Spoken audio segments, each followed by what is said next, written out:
So, good morning, guys. I'm in my second day in Caracas, my second proper day in Caracas. You can check the view here.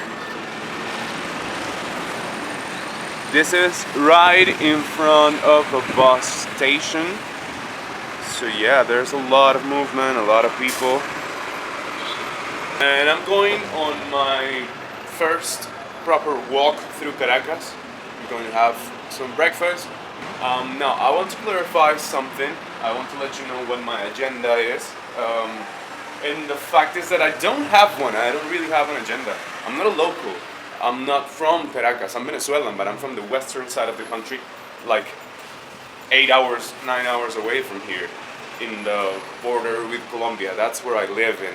Of course, I've been to Caracas before a couple of times, but when I was a kid, when I was a teenager, so I have never gotten the proper feel of what Caracas is, and I want to find out and I want to show you. That's my agenda with this. I'm not trying to go to bad places. I'm not trying to go to good places. I'm just stumbling upon places. That's my idea. That's how I feel about doing this. Why? Maybe because I have a limited radius of action of where I can go or places where I can visit. Because I'm not sure how to move in Caracas. I'm literally improvising and walking and asking for directions and stuff like that. It's, as I've been told, not the safest place to record without camera. And speaking about the camera, I'm sorry, but I'm a first timer with this, so I'm still getting into the technical difficulties of focusing the image, the frame. But yeah, we'll get there. We'll get there, I promise. Just take a beat and let's get to know Caracas together.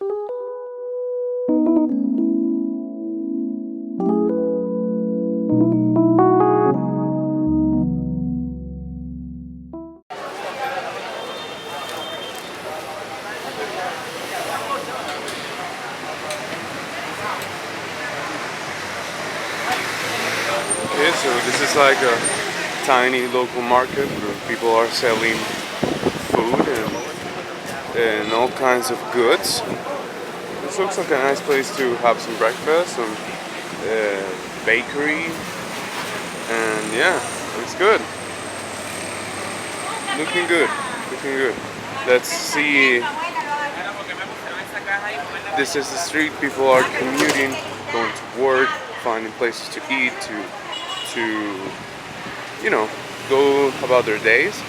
And it seems like a pretty active city. I wasn't expecting anything less. So I think I'm going to get some empanadas. Some empanadas which are famous. And this place is called Andino empanadas. So I'm guessing we're going to get something good. Bro, dame por favor dos empanadas. ¿Qué es bueno? ¿Qué es bueno? Hay mechada, pollo, molida, queso, pollo. queso, cordon bleu, lleva pollo, queso, jamón. Tengo de salchicha, tengo cazón marinera, hay chicharrón y hay mechada con queso amarillo. Okay. Entonces vamos a la primera, que mechada y pollo, lo tradicional. Sí, claro, pero dame una de cordon bleu y dame una de mechada. Okay. Juguito. ¿Quieres café? Si hay café, cordon bleu me dijo. Sí. ¿Quiere leche, marrón? Un cafecito negro, por favor. Un negro. Yeah. Pero mediano, ¿no? Sí. Pedrito mediano, guapa. Aquí abajo, So, fresh empanadas and a coffee. And I think that's a nice start for the day. Okay, so here you have it. Empanadas, coffee, and this is like, I think they call it picadillo, which is like a little spice, but pretty cool. Empanadas are a little greasy, but I think that's the point. Yeah, let's try the cordon bleu one. I've been told this is really good. This has ham, chicken, and meat on it. So let's see what we got. The picadillo is great. It gives a really cool taste to the empanada. And you know what? For less than $1, I think this is great value for what you're getting. I think it's really good. So let's see.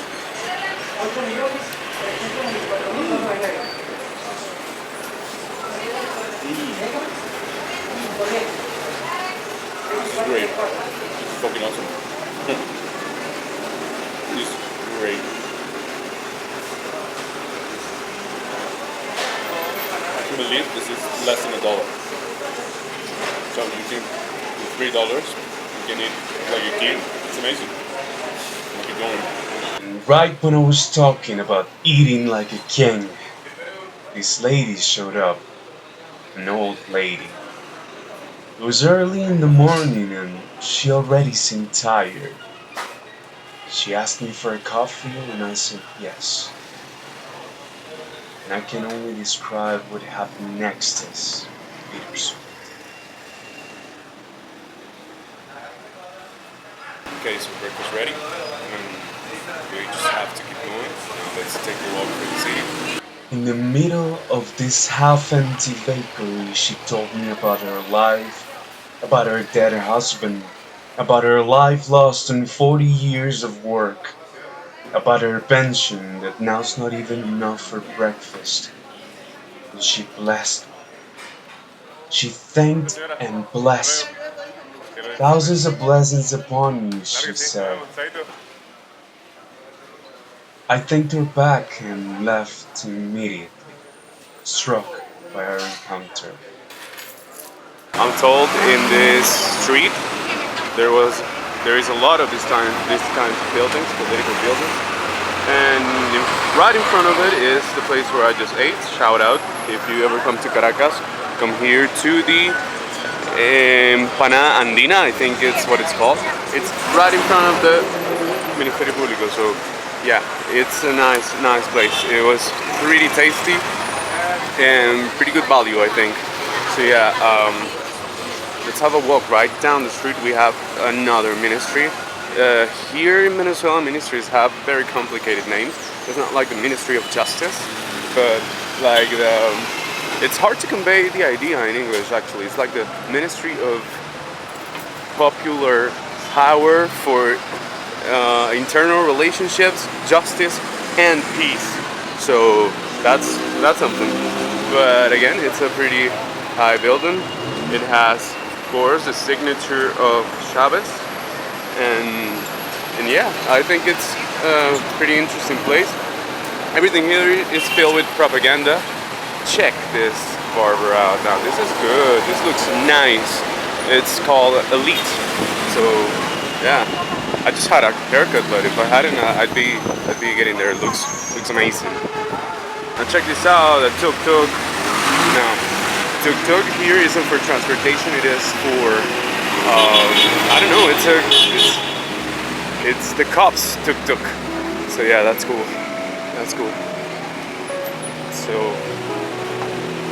streets are pretty busy. There's a ton of, or not a ton of traffic where you have a traffic jam for hours, but there's certainly a lot of activity. People are driving like crazy, that's for sure. Look at this, super nice. So yeah, people are driving like crazy all the time here. I was riding yesterday in a bike, in a motorcycle, and it was crazy.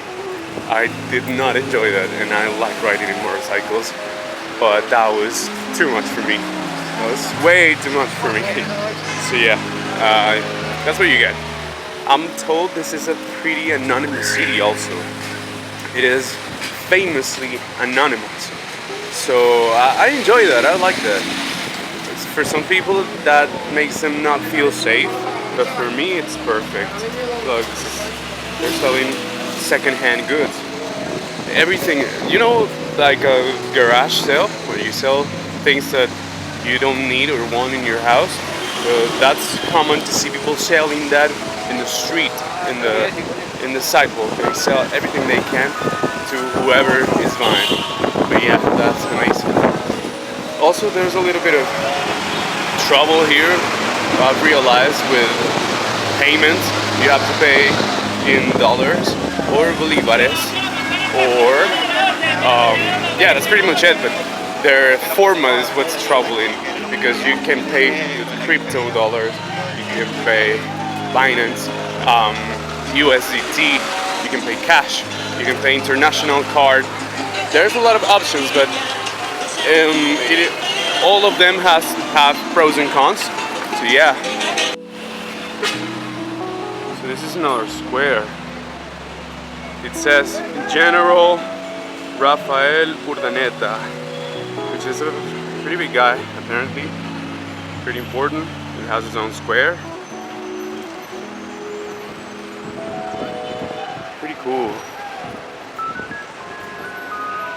This is a pretty nice square actually. Of course it's not very well maintained, but hey, that's amazing. There's a lot of old people. And this is like Venezuelan mail. It says Postel, it's Venezuelan mail. And you can see there's a huge line there. Huge line. I don't know what it is for, but yeah. And this is a avenue. This is a common avenue right downtown Caracas on Tuesday at noon. So yeah. If we keep on going this route, we're going to see a lot of people. I think because it's noon, people are leaving their places to get some lunch. Kids are going out of school, that kind of stuff. It has a pretty light mood. At least this specific place where I'm in, it is pretty lighthearted. People in the shadow talking, having some snacks, you know, living their best lives. That's what it is. So yeah, I'm digging it. I'm digging it. This is the place where we were last night. This is close to where I'm staying, so I thought I'd check it out again. And check this. This is amazing. You see what that is? That's people. Focus, please. Focus, please. There you go. That's people on a domino tournament. So I'm told they spend the whole day like this every single day. And that's a crowd. For sure that's a crowd. And they just play and play and play and play and play and play domino. I'm not sure if you know what domino is, but it's a very popular game here. A tabletop game where, well, I'm not going to explain dominoes to you. But yeah, that's amazing. So this is like pro gamers. Pro domino gamers. That's unbelievable. That's so cool. I want to talk to them, but I don't really want to interrupt. Let's check this square during the day. It's pretty much the same as at night, but it has a different vibe to it. There's less people exercising, but there is a ton of people commuting. Oh, the church. Dude, I want to get inside the church. Oh, let's see the church. I'm sorry. I just plan to walk around, but look, this is all spiritual things. This is a very Catholic country, as you might have guessed. And yeah, there's a ton of things for prayers and sales, and yeah, that's amazing. That's pretty cool. But let's visit the church. I think I need a mouth cover. I think I need a mask to go inside the church, but wow, this is amazing. You have to forgive me, I mean, I'm not religious, but look at a place like this. It is stunning. I can't believe I skipped it yesterday. So, bear with me. We're going to visit a church. There's something about churches that I've realized through the years while visiting them and learning from them. They're not too different from nature, you know? Have you ever been to a mountain, a river, a waterfall? A beautiful, stunning feat of nature that makes you think, wow, I am just a tiny, harmless, helpless being. And yet, you feel comfortable, at home, yet you feel hopeful, as if life wasn't just a wasteland, as if life wasn't just a never-ending suffering. You feel like you are a part of this monumental thing pointing upwards onto the sky. Have you ever felt that? If you haven't, I would strongly recommend you go to the nearest mountain or the nearest church. Quietly breathe deep and walk through. Because I can tell you, I am not religious, and yet I feel overwhelmed in a place like this. I can definitely tell you that I don't believe in God, but in a place like this, I feel